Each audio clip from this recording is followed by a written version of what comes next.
Pichy et le violent orage. Pichy se sentait triste et abandonné. La veille, il était dans un groupe de raies manta.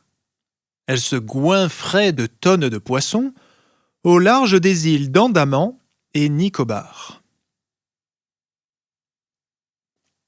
Elles avaient formé de gigantesques gerbes d'eau à la surface du magnifique océan Indien.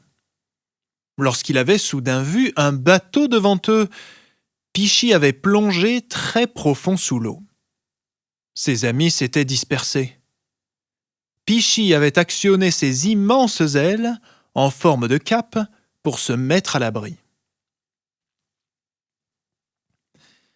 Il y avait eu un éclair, aussitôt suivi du bruit du tonnerre. Pichy avait perdu tous ses repères. L'océan était soudain devenu tout noir. Une énorme vague s'était formée au-dessus de lui et l'avait entraîné sous le bateau. Aïe! Il s'était tailladé le ventre. Il savait ce qu'il fallait faire, retrouver ses amis. Mais d'abord, il devait soigner sa blessure. Il nagea sous l'eau aussi vite que possible, en direction de la côte. Son cœur battait la chamade. Il aurait aimé ne pas être aussi énorme. Il mesurait 10 mètres de long et pesait plus de 900 kilos. Il devait aller à l'hôpital. Sa vie en dépendait. Il aperçut enfin le phare, sur la côte. Il sauta de joie. Il avait atteint l'hôpital naturel. Un immense banc de poissons se précipita sur lui. Ceux-là même qui l'engloutissaient parfois étaient à présent ses infirmiers.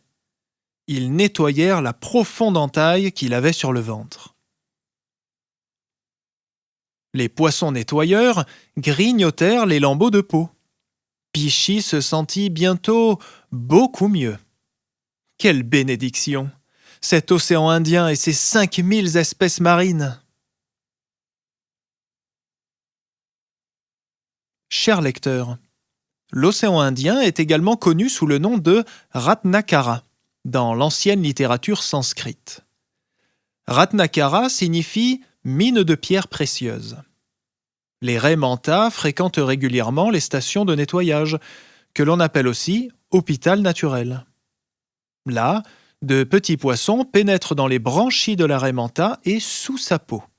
On les appelle « poissons nettoyeurs » parce qu'ils débarrassent la raie manta de ses parasites et de ses peaux mortes. Même si les raies manta sont immenses, elles sont pacifiques. Elles ont de nombreux prédateurs, tels que certains grands requins, les orques et l'espèce humaine. Merci pour votre écoute, j'espère que ça vous a plu. Abonnez-vous pour revenir me voir et laissez-moi un commentaire, ça me fait super plaisir de vous lire. Prenez bien soin de vous et à bientôt.